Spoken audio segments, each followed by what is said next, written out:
Di sebalik kekayaan biodiversiti, perairan Tanjung Hantu Segari dikelilingi hutan simpan hujan pantai yang menjadi lokasi kehadiran beberapa spesies haiwan liar simbolik seperti penyu dan ikan lumba-lumba, juga sebagai destinasi popular di kalangan para pemancing. Kawasan perairan ini juga menyimpan 1001 kisah misteri, seram dan mistik. Beberapa peristiwa nyata yang pernah direkodkan di sini termasuklah insiden pesawat terhempas yang mengorbankan 2 nyawa di era perang 1940-an, di mana jasad salah seorang mangsa masih belum dijumpai sehingga ke hari ini.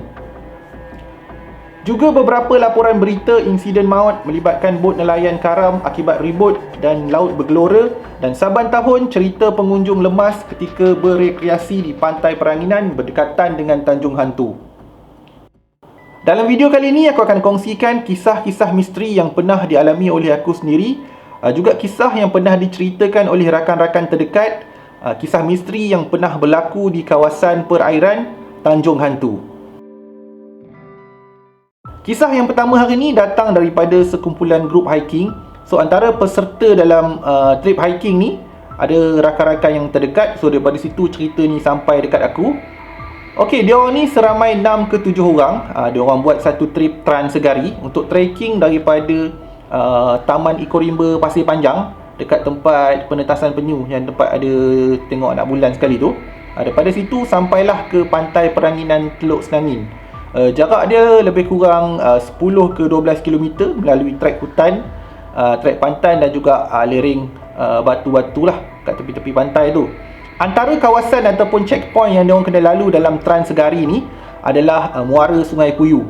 So untuk Muara Sungai Puyu ni aku pernah kongsikan dulu satu kisah misteri yang aku pernah alami dekat sini waktu aku solo camping. Ada satu video dia, korang boleh tengok video tu untuk dapatkan cerita penuh apa yang berlaku kat sini pada aku.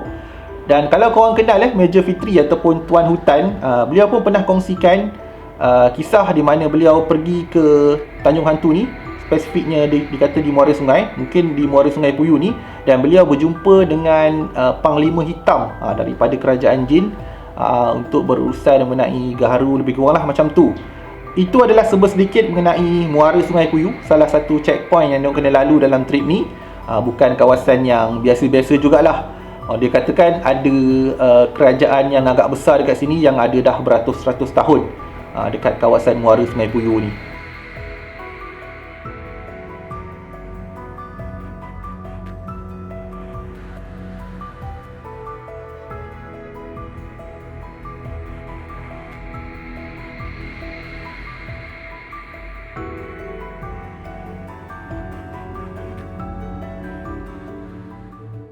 Selain daripada Muara Sungai tadi, satu lagi checkpoint yang diorang kena lalu untuk Trans Segari ni adalah Rumah Api Tanjung Hantu.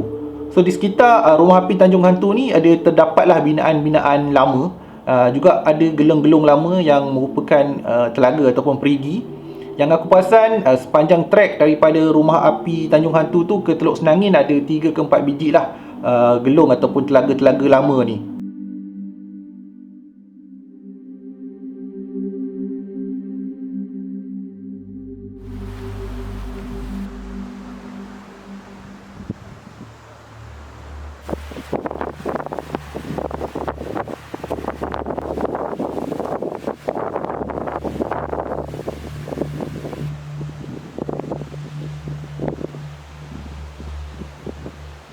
Dan di kawasan sekitar gelung ataupun perigi lama ni, kita boleh nampaklah masih adanya berlaku aktiviti mistik dan paranormal ni, dengan penemuan ada kain-kain kuning, ada botol-botol yang tertutup, dan juga ada barang-barang seolah-olah berlaku, tak tahulah pemujaan ke ataupun menurun ke apa kat situ. Dan dikatakan juga lokasi ni adalah antara lokasi di mana perawat-perawat gunakan ataupun dijadikan tempat ni sebagai tempat untuk membuang saka. Salah seorang ahli daripada trip ni, aku namakan dia sebagai Aman, bukan nama sebenar. So dalam trip dia orang ni, Aman ni berada di depan dia duduk di depan kumpulan. Dan sewaktu dia ni berhenti untuk berehat, si Aman ni bagi tahu kepada kawan-kawan ni tadi, yang waktu berhenti di salah satu telaga ni tadi, dia ada minum air telaga ni, dan dia kata air telaga ni sedap, manis dia kata. Dan untuk si kawan-kawan dalam trip ni, dia orang agak terkejut lah dan pelik apa yang dikatakan oleh si Aman ni. Sebab telaga-telaga yang dia orang pergi ni sebenarnya mana ada yang ada air. Sebab waktu tu mungkin musim kemarau, bukan musim hujan. So telaga-telaga tu semua kering. Dan kalau ada air sekalipun, kenapa sampai nak kena minum air telaga tu kan? So daripada situ dia orang nampak yang perlakuan ataupun apa yang dikatakan oleh si Aman ni agak pelik lah pada waktu tu. Dan lepas tu mereka sambung balik perjalanan dan dipendekkan cerita, mereka dapat menamatkan ekspedisi Transgari ni dan dia orang sampai di pantai peranginan Teluk Senangin tu sekitar waktu senja, dan dia orang keluar hutan dan dia orang pun meninggalkan lokasi tersebut. On the way balik daripada trip tu, mereka pun ada singgah lah di kawasan berdekatan situ untuk singgah makan. So diorang ni tadi datang, ada yang asing-asing lah, ada beberapa biji kereta, dan si Aman tu dia pandu kereta dia sendiri. So sampai dekat kedai macam biasa, mereka order apa semua. And then tiba-tiba dekat kedai makan tu, daripada belakang daripada dapur keluar seorang brother. Dan brother tu pun bertegur lah dengan grup-grup hiking ni tadi. Mungkin untuk memulakan, orang cakap mukadimah lah kan. And then dia tanyalah kepada grup ni, korang ni daripada mana sebenarnya? Dan grup hiking ni tadi pun, dia orang pun buka lah cerita, dia orang ni masuk hutan, pergi mana tadi semualah. Dia orang pun ceritalah kepada brother ni. Rupa-rupanya brother ni tadi dia tanya tu bersebab tak pastilah sama ada brother ni dia memang jenis yang boleh nampak ataupun ada apa-apa kelebihan. Tapi dia nampak sesuatu lah. Lepas grup hiking ni datang, dia ada nampak sesuatu. Dan selepas tu brother tu pun bagi tahulah kepada grup ni, korang ni sebenarnya ada benda yang mengikut korang ni datang sini ni. Rupanya korang ni keluar daripada hutan, patutlah ada benda yang mengikut. Macam itulah lebih kurang dia beritahu dekat grup ni tadi. And then grup ni tadi tanyalah dekat brother ni, apa yang peliknya, apa yang brother ni nampak sebenarnya kan. And then brother tu bagi tahulah dekat dia orang, dekat kereta korang tu ada 4 ekor makhluk ataupun entiti tengah bertinggik dekat atas kereta tu, dia kata. And then secara spesifiknya dia beritahulah, bukan dekat semua kereta tapi dekat satu kereta je, dia kata. And then dia orang tanyalah dekat kereta yang mana satu kan. Brother tu pun bagi tahu secara spesifiknya dekat kereta yang mana satu yang ada makhluk bertinggik tu. Dan kereta tu adalah kereta si budak Aman ni tadi.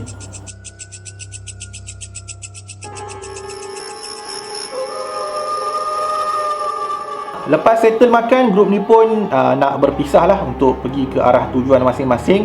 Dan di atas nasihat brother kedai makan ni tadi, si Aman ni tadi dia tak terus balik ke rumah lah. Dia pusing-pusing dulu, dia singgah ke tempat lain sebelum dia balik ke rumah. And then balik daripada trip dia orang trekking Transgari ni, si Aman ni dia demam. Balik tu dia demam. Mungkinlah akibatnya mungkin disampuk ataupun diganggu oleh jin di perigi lama ataupun perigi buta dekat Tanjung Hantu ni. Untuk aku peribadi, selain daripada kisah yang berlaku dekat Sungai Puyu dan satu insiden di mana aku terkandas dekat satu pantai yang sempit, aku tak boleh balik, aku kena tunggu sampai besok pagi baru aku boleh balik. Yang tu pun ada satu video dia, korang boleh tengok video tu. Aku ada satu lagi kisah yang aku boleh kongsikan kepada korang hari ni. Okey, cerita ni berlaku agak lama lah, 2016, 2017. Waktu tu aku dah start main kayak. Time tu grup kayak tak ada lagi, geng-geng kayak pun tak ada lagi. Time tu pun aku cuma pakai kayak sewa. So aku buat satu trip solo. Aku camping solo. Dan pendek cerita dia, waktu petang tu aku landing lah dekat satu pantai. Dekat Tanjung Hantu ni dia ada satu kawasan yang agak terlindung. So kawasan tu memang biasanya dijadikan tempat bot-bot nelayan ni untuk berlindung lah kalau ada ribut ataupun ombak dekat luar. Dan dia orang akan masuk untuk berlindung dekat situ. So tempat tu dulu-dulu dinamakan sebagai Labuhan Bilik. Bilik tempat kita berlindung.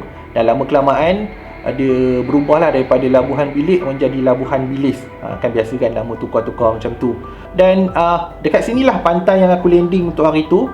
Pantai dia memang cantik, landai, terlindung, dan dekat belakang dia ada tadahan air paya. Macam biasa aku sampai campsite, aku set up aku punya hammock, aku cari kayu untuk nak buat campfire malam tu. Sampailah sehingga waktu senja, sebelum aku start masak-masak. So dia dah start dia start mula datang. Mula-mula datang dengan perasaan, dengan rasa So masa tu dah senja, hari pun dah mulai nak gelap, cahaya pun dah sama-sama. So tempat ni memang memang tak boleh akses nak datang ke situ memang kena datang melalui laut ataupun kena trekking jalan hutan yang agak jauh. Vibe dekat lokasi camping tu memang agak tak okey lah, sebab aku memang dah banyak kan pergi campsite yang wild ni. So aku ni kadang aku memang boleh detect lah sama ada tempat tu okey ke tak okey. Dan lokasi ni memang aku dapat rasakan macam something yang tak okey lah. Cerita dia bermula bila waktu senja tu dia mula datang pandangan ataupun macam mana kelibat-kelibat dekat hujung-hujung mata ni. Kelibat-kelibat putih yang berlega-lega di belakang-belakang pokok dekat tempat aku camping tu pada waktu senja tu.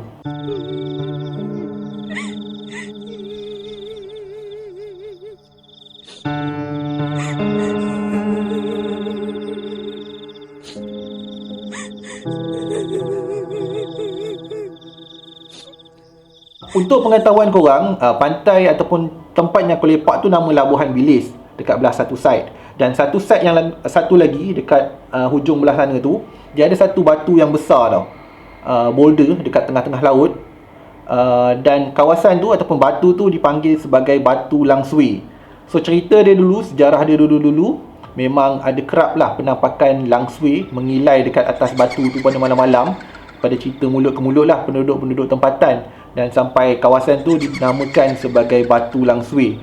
Dan Batu Langsui tu dengan campsite aku tu berada di satu pantai yang samalah. Dan jarak dia tu tak adalah jauh mana.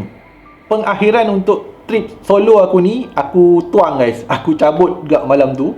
Aku kemas-kemas dan aku bergerak dalam keadaan gelap tu. Sebaiklah aku datang dengan kayak. Dengan kayak ni senang, kita boleh balik bila-bila masa kan. Sebab situ pun laut dia tenang je. Kalau aku datang trekking melalui hutan tu, aku rasa aku fikir 2-3 kali jugalah sama ada aku nak stay ataupun aku nak lalu jalan hutan tu. Silap-silap aku rasa mungkin aku kena stay sampai ke pagi jugalah dekat campsite tu. Selepas 5 tahun daripada kejadian tu, baru aku kembali ke campsite dekat Labuan Bilis tu. Tapi kali ni aku tak ada datang seorang lah. Aku berdua, aku datang dengan Farid dan kita orang camping, ada satu malam lah dekat camping kat situ. Tapi masa tu okey je lah, tak ada apa-apa masalah apa. Bercakap pasal Farid ni pula, aku dengan Farid ni memang banyak kali lah camping dekat pantai-pantai dekat kawasan Tanjung Hantu tu. Aku boleh katakan mungkin berpuluh-puluh kali kot. Ada yang berdua, bertiga, ada yang ramai 4-5 orang. Tapi awal-awal dulu memang aku berdua je lah, aku dengan Farid je. Biasanya kita orang akan camping dekat pantai dekat sekitar Tanjung Hantu ni. Dan baru-baru ni Farid baru buka cerita ni dekat aku. Rupanya sepanjang kami bercamping di Tanjung Hantu tu, rupanya ada beberapa kali lah dia pernah diganggu sewaktu kami bermalam dekat Tanjung Hantu ni. Mengikut cerita daripada Farid ni, gangguan yang dia pernah alami ni adalah berupa penampakan makhluk hitam, lembaga hitam yang bermata merah yang menunjukkan keberadaan diri dia. Benda ni biasa berlaku pada menjelang tengah-tengah malam lah, waktu kita baru nak masuk tidur dan dalam keadaan ataupun fasa badan kita ni baru-baru nak terlelap ataupun berada dalam fasa separa sedar. Time ni lah dia kata makhluk tu selalu menjelma dekat depan mata dia kata. Tapi sebelum ni dia tak pernah bagi tahu aku. Balik daripada camping ke apa, tak pernah dia cerita kat aku. Ni pun dia terbuka cerita ni waktu aku tengah sakit ni. Waktu dia datang melawat dekat rumah aku, barulah dia terbuka cerita mengenai peristiwa yang dia pernah alami ni lah waktu kami bercamping dekat kawasan Tanjung Hantu. Okey guys, bagi korang yang mungkin berminat nak datang ataupun nak tengok sendiri landscape dan spot-spot yang menarik dekat kawasan perairan Tanjung Hantu ni, pantai-pantai dia dan ada juga pulau-pulau berdekatan dengan situ, ada beberapa cara lah kalau korang nak datang ke sini. Satunya korang boleh trekking daripada hujung Teluk Senangin tu. Seeloknya kena ada guide lah ataupun at least ada kawan yang pernah sampai dekat lokasi tu. Dan keduanya korang boleh juga sewa boat daripada Teluk Senangin untuk bawa korang pergi ke spot-spot menarik lah sekitar kawasan-kawasan situ. Dan kalau korang ada kayak sendiri ataupun ada IB, korang boleh sama juga parking dekat hujung belah kanan Teluk Senangin tu dan korang boleh mula turun lah daripada situ. Cumanya korang kena cek baik-baik, cek jadual air, tengok angin dan tengok cuaca.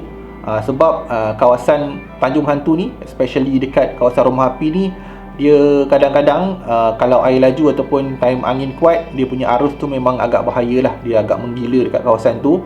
Memang adalah kes-kes ada kayak yang terbalik dan bot nelayan pun ada yang pernah terbalik lah.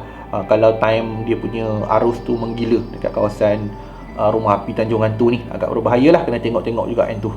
Daripada satu sisi, Tanjung Hantu ni memang dah jadi perbualan hangatlah di kalangan orang-orang tempatan, orang lumut, orang selat dinding, orang-orang yang biasa ke laut, sebagai satu kawasan yang keras lah, yang mistik, yang banyak kisah-kisah misteri. Dan daripada satu sudut, akibat daripada dimomokkan dengan cerita-cerita ni dah berzaman-zaman, kawasan Tanjung Hantu ni dia jadi kawasan yang kurang diberi perhatian, kurang dipandang, dan ini membuka ruang kepada orang-orang yang opportunis untuk mengeksploitasi kekayaan biodiversity yang ada di kawasan perairan Tanjung Hantu ni.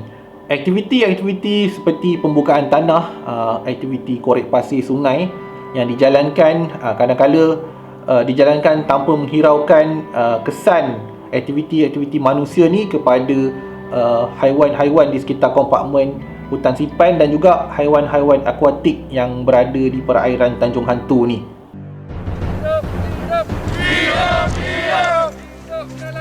Hidup nelayan!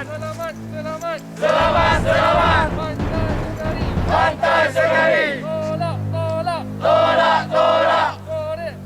Susulan kejadian itu, banyak pihak tampil menggesa kerajaan Perak mewartakan hutan simpan kekal Segari melintang sebagai taman negeri. Konflik ekonomi manusia dan alam sekitar ni kalau dibiarkan berterusan dikuatiri, bakal mengakibatkan negara kita kehilangan kekayaan alam semula jadi yang berharga yang tiada ganti.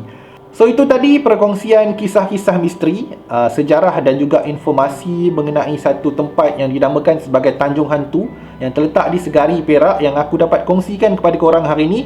Terima kasih kepada korang yang telah menonton sampai ke akhir video. Aku jumpa korang lagi di video akan datang. Assalamualaikum. Bye-bye, geng.